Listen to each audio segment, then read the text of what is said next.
qu'est-ce que la pleine conscience et comment est-elle mesurée? Donc, c'est une recherche que j'ai effectuée en 2020 à travers une revue de la littérature en psychologie. Mais je vais essayer de parler un petit peu de la psychologie. Alors, comme vous l'avez dit, je suis psychologue clinicien, psychothérapeute en TCC. Voilà, donc je pratique la méditation de pleine conscience depuis 93 et comme l'a dit Elodie, je suis créateur du centre de pleine conscience en 2010 à Bure-sur-Yvette. Alors, je suppose que vous avez déjà entendu parler de la pleine conscience ou de la mindfulness, puisque c'est répandu dans les médias aux États-Unis, ici avec la une du magazine Time, mais aussi en France avec Cerveau et Psycho, et puis les journaux de 20 heures qui en parlent. Donc, c'est assez connu. Et cette vague de la méditation de pleine conscience, elle a été popularisée essentiellement par le programme MBSR, qui a été créé par la personne que vous voyez ici, qui est John Kabat-Zinn, qui était docteur en biologie moléculaire. Il a créé ce programme en 1979. Et l'objectif de ce programme, qui a lieu en 8 semaines et en à peu près 9 ou 10 séances, l'objectif du MBSR, d'utiliser la pleine conscience pour faire face aux stimuli stressants du quotidien, qu'ils soient internes ou externes. Donc ça, on parle beaucoup du MBSR comme étant le programme de référence de la pleine conscience. Il comprend de la méditation, des pratiques informelles, des pauses dans le quotidien pour respirer, observer ce qui se passe, l'agréable, le désagréable, les communications difficiles. Il comprend également du yoga et puis également des échanges en groupe, des dialogues exploratoires sur l'expérience, des apports pédagogiques, soit sur le stress pour le MBSR, soit sur dans d'autres interventions de pleine conscience, sur la dépression, par exemple, pour le Mindfulness-Based Cognitive Therapy, ou l'addiction pour le Mindfulness-Based Relapse Prevention. Donc, il y a tout un tas d'interventions de pleine conscience qui sont répandues dans la société, à l'hôpital, à l'école, et en psychologie clinique, qui est ma discipline. Ces interventions sont surtout utilisées pour le stress chronique, l'anxiété et les rechutes dépressives ou addictives. Et évidemment, cette popularité se traduit dans la recherche par une croissance du nombre de publications, ici jusqu'en 2019. Vous voyez que ça a un peu décollé. Alors, le MBSR a été créé en 79. Il y a eu quelques articles ici sur le psoriasis, par exemple, par John Kabat-Zinn. Mais ça a vraiment décollé avec le MBCT, qui est une copie du MBSR, mais appliquée à la rechute dépressive, à la question de la rechute dépressive. Et puis l'intervention de questionnaires validés en psychologie. Et là, le nombre de publications a vraiment augmenté et ça s'affaiblit pas. Il y a quelques jours, j'ai essayé sur PubMed et il y avait 2849 publications en 2020 et un total de près de 20 000 résultats, y compris en médecine, puisque 47% des publications étaient classées en médecine, ce qui inclut, je crois, la psychiatrie. Mais la conceptualisation et l'évaluation de la pleine conscience en tant que phénomène psychologique pose beaucoup de problèmes, comme le montre d'ailleurs cet article de 2018, Mind Hype. Alors c'est peut-être une référence à la publicité parfois exagérée dans les médias américains, mais c'était cet article avec de nombreux chercheurs qui a permis d'avoir une évaluation critique et un agenda pour la recherche qui va suivre. Et à pointer la difficulté de définir la pleine conscience et de d'évaluer la pleine conscience. Donc là, on est au cœur de mon sujet et de cette revue de littérature, qui est de recenser les définitions opérationnelles de la pleine conscience afin d'extraire des caractéristiques essentielles de la pleine conscience pour constituer des critères précis et évaluer la validité de contenu des échelles de mesure de pleine conscience les plus utilisées et voir, face aux limites des questionnaires, quelles pourraient être les méthodes alternatives de mesure. Alors, je vous propose quelques distinctions préliminaires dans l'utilisation du concept de pleine conscience. Peut-être de comprendre également la méditation de pleine conscience par l'expérience. Alors, c'est assez inhabituel dans un colloque scientifique, mais peut-être 1 ou 2 minutes d'expérience, pour ensuite voir comment c'est défini et mesuré par les questionnaires validés et les alternatives de mesure. Alors, tout d'abord, j'aimerais distinguer les 3 grandes utilisations du concept de pleine conscience ou de mindfulness. Et souvent, le terme de pleine conscience confond 3 niveaux d'analyse distincts. On parle de pleine conscience pour parler des interventions, comme le MBSR que je viens de présenter, qui a pour objet d'enseigner des pratiques méditatives, des méditations, par exemple l'attention focalisée ou l'observation ouverte que l'on va voir, et qui sont censés développer le phénomène de pleine conscience lui-même, qui lui-même est censé accroître le bien-être ou réduire le mal-être. Alors, ces utilisations peuvent poser différentes confusions, parce que parfois on parle du MBSR, de l'intervention, mais il est possible de pratiquer la méditation sans intervention. Personnellement, je pratique la méditation sans quelqu'un qui vient me guider, ou sans audio ou sans livre, complètement en silence. Donc là, on est dans le niveau de la pratique. Mais cette pratique peut ne pas avoir d'effet sur la pleine conscience elle-même, sur le phénomène de pleine conscience. On peut très bien être en posture de méditation et se dire « je suis en train de méditer », mais de penser à 1001 choses et de pas être du tout en pleine conscience. Et il existe également des interventions qui se nomment pleine conscience, mais qui sont sans rapport direct avec une pratique de pleine conscience, qui utilisent par exemple de l'imagerie interne visuelle. Je visualise un lac ou une montagne. Ça, c'est des exercices qui sont utilisés dans le MBSR, mais qui ne sont pas au sens strict de la pleine conscience du tout. Donc, c'est dans une intervention de pleine conscience, mais c'est pas la pleine conscience. Ou alors des métaphores comme dans la thérapie d'acceptation et d'engagement. Alors, par exemple, ça se retrouve dans la recherche. J'ai pris un exemple d'un article qui avait un titre très généralisateur sur la pratique de la pleine conscience intermittente qui peut être bénéfique, et la pratique quotidienne de la méditation qui peut être nuisible. Alors, pour autant, ils évaluaient juste qu'une application sur smartphone, et ils généralisent à la pleine conscience et à la pratique de la pleine conscience, alors que c'est pas généralisable à ce qu'on fait dans le MBSR ou dans le MBCT ou d'autres interventions basées sur la pleine conscience, où ça se fait en groupe, il y a des échanges avec l'instructeur, ça dure 8 semaines et non pas quelques minutes. Voilà, donc, et par ailleurs, on n'évalue pas non plus la conformité de la méditation guidée à ce qu'est la pleine conscience. Ici, ce n'est pas du tout examiné, il n'y avait pas de script, et on parlait d'utilisation de la musique, ce qui est assez contraire, en fait, à ce qu'est la pleine conscience. Et il mesurait la pleine conscience à travers un questionnaire auto-rapporté, donc par les personnes elles-mêmes, évalué par les personnes elles-mêmes, de traits et non d'état, ce qui peut être un peu contradictoire, puisque ils ont évalué le phénomène de pleine conscience juste après une pratique méditative. Donc, il y a une confusion également dans cette notion de trait, qui est plus voilà, un peu comme une personnalité. On est en pleine conscience. Mais du coup, ça peut desservir le sujet, du coup. Enfin, de lire un article comme celui-là. Oui, absolument. Oui, tout à fait. Alors, ces niveaux d'analyse ont donné naissance à différentes phases dans la recherche sur la pleine conscience. La première phase, c'était les études d'efficacité sur le MBSR, par exemple, sur les pathologies physiques ou psychologiques. Il y a eu les psoriasis, les douleurs chroniques, qui étaient les premières études de John Kabat-Zinn lui-même, mais également le stress, la dépression, l'anxiété, le burn-out. Donc, tout cela a des effets positifs. Voilà. Ça augmente le bien-être, ça réduit la souffrance. Et puis, il y a des études qui sont mis à creuser un petit peu qu'est-ce que c'est que cette pleine conscience. Finalement, on peut parler de pleine conscience, mais ces interventions n'ont peut-être rien à voir avec ce qui est supposé être enseigné pendant ces interventions. Donc, c'est là où les questionnaires sont apparus, c'est là où il y a eu des études de corrélation entre la pleine conscience et différentes autres variables psychologiques, comme par exemple, ici, on a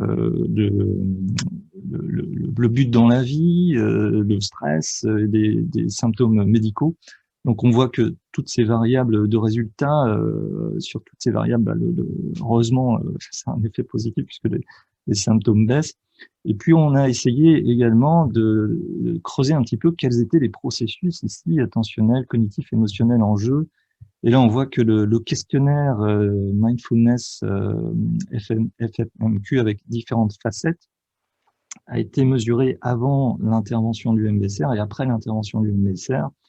On voit que la décentration des pensées, donc la distance par rapport à les pensées, a aussi augmenté, la régulation intentionnelle également, la maîtrise de l'environnement, et puis l'exposition aux sensations aussi était travaillée. Donc, là, on va un pas un peu plus loin dans les processus, voir véritablement qu'est-ce qui est en jeu. Donc, il y a plein d'analyses de régression également qui ont lieu.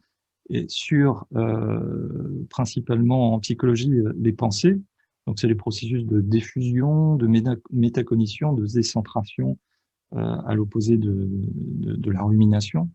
Les émotions, est-ce que ça nous met dans un état d'acceptation? Est-ce qu'on travaille l'acceptation de l'état émotionnel que l'on a, la reconnaissance de ces états émotionnels, à l'inverse de l'impulsivité où il y a une réactivité immédiate à l'état émotionnel? Pareil pour les sensations, est-ce que ça améliore l'interoception et l'acceptation des sensations, y compris les sensations douloureuses? Donc ensuite, pour avoir un impact sur la relation à la douleur. La relation aux autres, est-ce que ça améliore l'empathie par exemple? Le sentiment de soi, est-ce que je me défusionne du concept de soi et donc du jugement que j'ai sur moi-même? Est-ce que j'ai plus de compassion? Est-ce que je transcende un petit peu le concept, la pensée que j'ai sur moi-même? Voilà, tout ça, c'est des variables psychologiques qui sont utilisées. Il y a également des effets biologiques. Alors, par exemple, là, j'ai mis deux recherches sur l'accroissement de la densité de la matière grise ou bien la réduction de du stress qui est corrélé avec un changement de structure dans l'amygdale. Tout cela se fait à partir des interventions du MBSR avant, après. Donc là, on est encore dans ce niveau d'analyse entre intervention et fait. Un autre niveau d'analyse, c'est le lien entre les processus directement ciblés et constatés dans ces interventions et les effets eux-mêmes. Alors, par exemple, dans quelques effets de pratique méditative de pleine conscience, qui sont donc en dehors des interventions de pleine conscience, on a pu constater une meilleure réponse immunitaire, un impact de la méditation sur la télomérase, la réduction de l'expression des gènes inflammatoires et peut-être la réduction du vieillissement cérébral. Voilà un petit échantillon, en tout cas, d'éventuels effets de pratique méditative de pleine conscience. Mais ce qui est important, je pense même en tant que chercheur, chercheuse, pour être bien introduit au champ de la pleine conscience, c'est de pouvoir le comprendre également un petit peu par soi-même. Et c'est ce que je vais vous proposer maintenant, de faire une petite pause de méditation pour comprendre de quoi on parle par ce terme de méditation, en voyant en particulier quelques méditations d'attention focalisée sur le corps. Alors ce que je vous propose, c'est juste de prendre juste un moment en fermant les yeux pour vivre ce moment de méditation et de pouvoir distinguer ensuite différents types de méditation. Alors voilà, peut-être vous avez maintenant les yeux fermés et je vous propose de simplement ressentir les sensations physiques du moment dans tout votre corps, de sentir l'effet de votre posture. Est-ce que c'est confortable, stable? Et de déplacer votre attention un peu dans tout le corps, la tête, les épaules, les bras, les mains, et en descendant dans le tronc, le ventre, les fesses, les jambes, jusque dans les pieds, sans réagir, en permettant aux sensations agréables ou désagréables, ou ni agréables ni désagréables, d'être là, telles qu'elles sont. Et on peut prendre conscience actuellement que le corps est en train de respirer.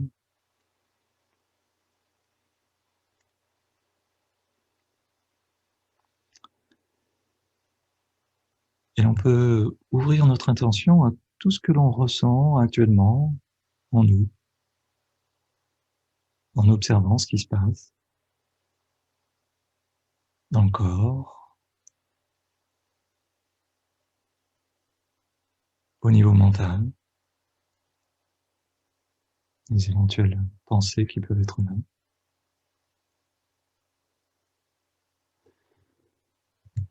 Voilà pour ce petit moment de méditation. Alors, c'était court, mais peut-être ça vous a permis de voir de quoi était composé votre présent. Peut-être qu'il y avait des pensées, des images mentales, des ressentis émotionnels. Peut-être c'était agréable à un moment ou désagréable à un moment, ou ni l'un ni l'autre. Peut-être que vous avez ressenti des sensations, la respiration, entendu des sons, voir des odeurs, ou vu des formes et des couleurs si vous aviez les yeux ouverts, et une attention qui se déplace. Tout ça fait partie des objets de l'attention, de ce sur quoi on porte notre attention dans la méditation. La question ensuite, c'est était-on en pleine conscience pendant cette méditation dite de pleine conscience? Alors, ça nous amène à la troisième partie, comment le phénomène de pleine conscience, ou mindfulness en anglais, est-il conceptualisé?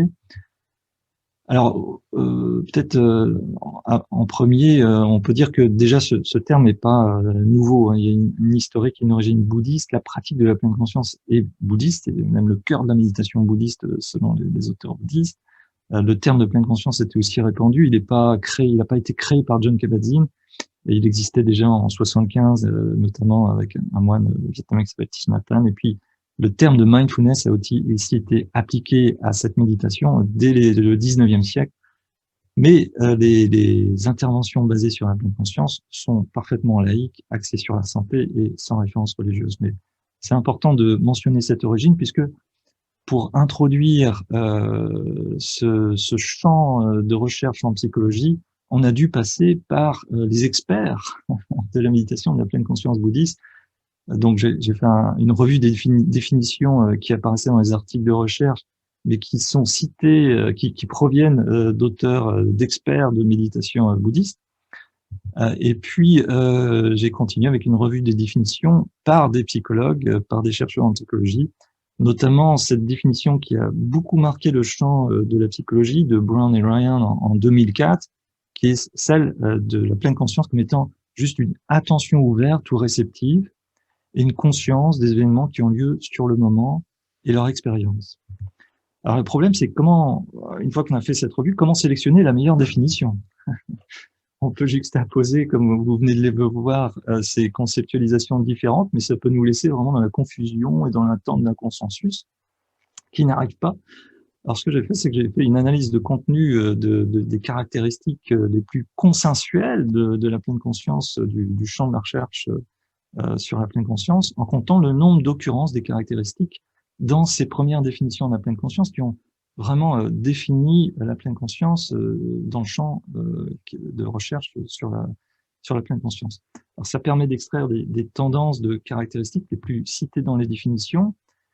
J'ai relevé 9 caractéristiques: la conscience, l'attention sur le présent, qui est non conceptuel, avec un petit effort d'attention pour porter notre attention, comme on vient de le faire sur le corps, par exemple, sans réactivité émotionnelle, sans réagir au plaisant ou au déplaisant, qui peut conduire à une transcendance du concept de soi et qui apporte des compréhensions spécifiques et avec une attention tournée surtout vers l'intérieur.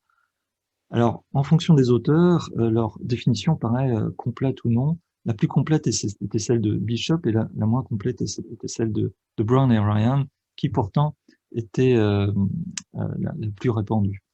Alors, je me sens... Excusez-moi, oui. C'est pas embêtant de mettre le mot effort pour quelque chose qui doit pas en demander? Enfin, je sais pas si ma question est claire. Effort par opposition à distraction. C'est-à-dire, on peut être dans un état très distrait où on est pris par nos pensées, pris par nos émotions, sans s'en rendre compte. L'effort dont je parle n'est pas un effort surhumain qui produit de la tension. Au contraire, c'est juste un tout petit effort pour rester concentré sur le fait de ressentir ce qui est en train de se passer en nous dans le moment présent. Alors c'est pour ça que Bishop parle d'une conscience, et ses collègues, c'est peut-être la seule définition qui a justement fait l'effort de réunir plusieurs chercheurs pour avoir une espèce de consensus. Alors il parle de conscience centrée sur le présent, non jugeante, non associative, dans laquelle chaque pensée, chaque émotion ou sensation qui apparaît dans le champ de l'attention est reconnue et acceptée telle qu'elle est.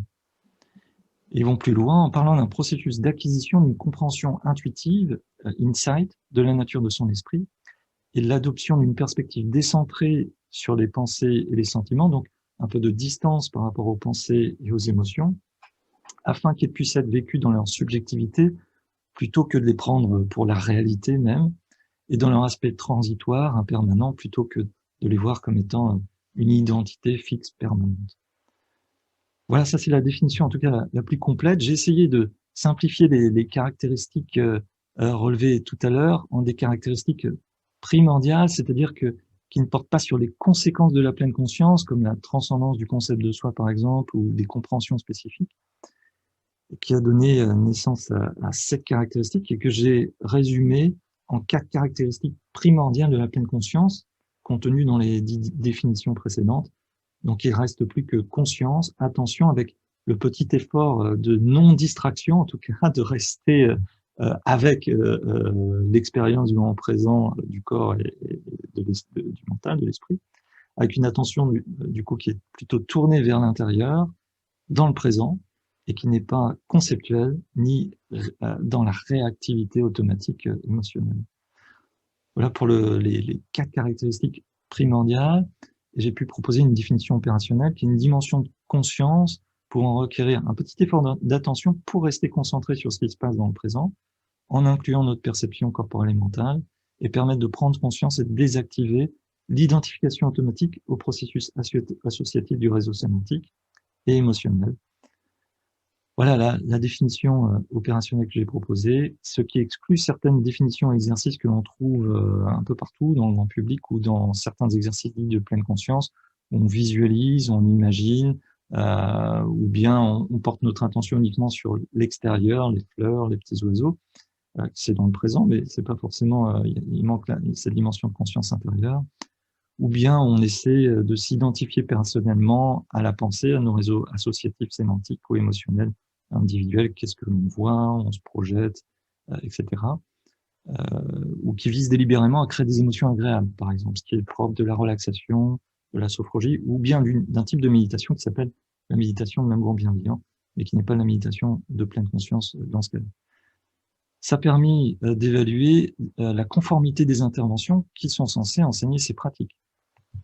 Et ça permet également, alors là, je passe rapidement parce que j'aurai pas le temps d'en parler, d'un petit modèle, donc d'une conscience à 3 processus attentionnels, cognitifs par rapport aux pensées et par rapport aux émotions, qui rejoint d'ailleurs un modèle plus neuropsychologique de Holzel en 2011. Je vais peut-être en parler bientôt. Le problème de ces définitions, c'est que on peut rester dans le conflit en fait. Oui, c'est ça, non, c'est pas ça. J'essaie de dégager un consensus sur ces définitions pour pouvoir avancer, mais c'est important également d'avoir des instruments de mesure pour opérationnaliser et rendre la recherche empirique. Alors, en psychologie, c'est sous la forme de questionnaires essentiellement, et d'où la question, est-ce que les questionnaires pleine conscience mesurent bien ce qu'ils sont censés mesurer, c'est-à-dire la pleine conscience? Alors, j'ai relevé les 13 questionnaires de pleine conscience les plus utilisés en voyant les nombres de citations. La popularité de ces questionnaires a évolué. Au début, c'était la masse, ici, Mindful Attention Awareness Scale, qui était prédominante ici, on le voit sur ce graphique. Et c'est le problème parce que elle repose sur la définition la plus pauvre de Brown et Ryan, que l'on a vu tout à l'heure, qui rassemble le moins de caractéristiques de la pleine conscience. Et elle a été détrônée un peu par la FFMQ, la Five Facet Mindfulness Questionnaire, qui comprend plus de caractéristiques, puisqu'elle a essayé de faire une synthèse de tout le questionnaire qui utilisait auparavant. Donc, ça paraît plus complet, mais en même temps, il me semble qu'elle va trop loin en incluant une facette qui ne fait pas partie des caractéristiques essentielles de la pleine conscience. Alors, le problème de ces questionnaires, c'est qu'ils ne semblent pas mesurer la même chose. Ils sont peu corrélés entre eux. Normalement, ils devraient l'être, puisqu'ils mesurent la même chose. Alors que les corrélations fortes, elles sont très rares, voire inexistantes. Et les corrélations entre les différents questionnaires varient plutôt entre 0,21 à 0,67. Et même, parfois, il y a des coefficients de corrélation encore plus bas, 0,14, ça veut dire qu'il y a une quasi-absence de corrélation. La sensibilité aussi à un changement de pleine conscience après une intervention est très différente. Excusez-moi. On a des tailles d'effet qui passent de moins 26 à 0,62, donc voilà, très très différents, et les facteurs de pleine conscience aussi sont très différents. Alors, j'ai essayé d'évaluer la conformité des questionnaires aux 9 critères essentiels de la pleine conscience en passant en revue toutes les questions que l'on a dans les questionnaires ici. Et j'ai obtenu ces critères dans chaque échelle, ce qui m'a permis d'évaluer les questionnaires. La meilleure échelle, c'est l'échelle de mesure donc, de pleine conscience, c'est le FMI et le FMQ, mais sans les scores des items de description, puisque là, il y a un aspect très conceptuel qui est hérité d'une définition particulière de la pleine conscience, mais qui est très à côté de la plupart des définitions de la pleine conscience. Et à l'inverse, ça permet de déconseiller la masse, qui était pourtant une des échelles les plus utilisées dans la recherche en psychologie jusqu'à il y a quelques années. Alors, le problème de ces échelles, c'est que ça a amené une redéfinition très problématique de la pleine conscience, avec, comme on l'a vu, une validité de contenu qui était oubliée. La masse qui parlait justement de simplement de la conscience et de l'attention sur le présent, qui amenait finalement à mesurer un état d'inattention. Moins on était dans un état d'inattention, plus on était censé être dans la pleine conscience. Mais on voit bien que c'est une conception très réductrice de ce qu'est la pleine conscience. Et par ailleurs, elle a amené à minorer la place de la méditation dans le champ de la recherche, au point parfois de l'exclure complètement de la recherche de la méditation, ce qui peut paraître de la recherche en pleine conscience, ce qui peut paraître un peu contradictoire. Et on a abouti à des études sans intervention, sans aucune intervention ni pratique, juste pour mesurer la corrélation avec une pleine conscience très ou dispositionnelle supposée chez toutes les personnes, avec d'autres variables de résultats ou de processus, et des études de validation également de ces questionnaires sans méditant et sans méditation, avec parfois quelque chose qui est assez paradoxal, c'est que des interventions ne produisent aucun effet sur certaines échelles, ou avec des corrélations très peu nettes. Le problème, c'est que les méta-analyses agrègent ensuite ces échelles et ces interventions disparates, et on peut se demander quelle est la validité de ces méta-analyses, puisqu'elles reposent sur des choses complètement différentes, des construits différents, sur des échelles qui ont été validées parfois sans échantillon de méditants ou sans intervention de méditation, et puis aussi des échelles ordinales plutôt que des échelles d'intervalle. Donc évidemment les opérations que l'on fait sur ces échelles-là dans les méta-analyses sont un peu problématiques. On voit que la notion également de pleine conscience dispositionnelle ou de trait, comme un trait de personnalité, est dominant actuellement dans la recherche par rapport aux questionnaires qui portent sur l'état de méditation. Voilà, alors les alternatives de mesure, on peut améliorer les questionnaires à apporter. Par exemple, il y a une procédure d'Ecological Momentary Assessment par des smartphones, par exemple, qui permettent de mesurer à un temps donné, ou des processus ciblés sur la pleine conscience, comme on l'a vu, de décentration, d'équanimité, qui permettent de mesurer la relation aux sensations, aux émotions, aux comportements, aux sentiments. C'est quoi vous appelez équanimité? Alors, équanimité, c'est l'équilibre d'esprit entre l'agréable et le désagréable. Okay. Je vois que je dépasse un petit peu le temps qui m'a été imparti, donc je vais très rapidement. Je peux revenir si vous voulez, sur ces aspects psychologiques, mais je voulais peut-être parler des mesures comportementales, des tests implicites et plus biologiques, qui amènent finalement une approche plus multimodale, intégrative, de différents types de mesures et un petit peu plus sur des actes attentionnels qui sont le cœur de la méditation. Donc, par exemple, là, on a le test de Stroop qui a été utilisé pour mesurer la flexibilité cognitive, le processus de flexibilité cognitive. Je ne sais pas si vous connaissez le test de Stroop, je suppose que oui. Ensuite, on a des mesures plus biologiques. Alors, je vous ai mis un exemple de mesures biologiques, des marqueurs biologiques utilisés dans la recherche sur la pleine conscience, et puis de neuroimagerie également. Ouais, j'allais vous demander sur l'imagerie cérébrale. Oui. Un certain nombre de choses. Mais... je ne vais pas rentrer dans les détails non plus, sinon je devrais avoir fini mon intervention également. On voit que la recherche Vous voyez ici, elle est divisée en recherche uniquement sur le cerveau. Donc il y a une petite partie qui est effectivement uniquement sur les cerveaux, les questionnaires et les recherches sur le cerveau et les questionnaires. Donc ça, je pense que ça va être amené à augmenter de plus en plus avec cette approche multimodale. Alors le problème des mesures biologiques, c'est que ça mesure souvent des conséquences somatiques indirectes de la pleine conscience plutôt que de la pleine conscience elle-même. Donc ça n'apporte pas vraiment de choses sur la définition de la pleine conscience, sinon ça porte sur la relaxation, la baisse du stress ou l'inflammation.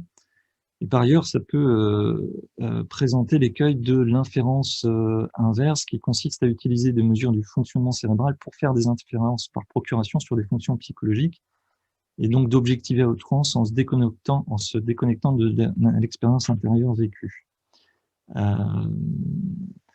Voilà. Alors, l'idée, c'est d'avoir une approche théorique multimodale, de coupler, ici on voit par exemple des mécanismes avec des instructions de méditation ici, des questionnaires auto-rapportés et des aires du cerveau associées à ces différents mécanismes. Alors on a parlé de neurophénoménologie qui permet d'avoir à la fois l'expérience vécue intérieure, mais également cette vision de l'extérieur à la troisième personne.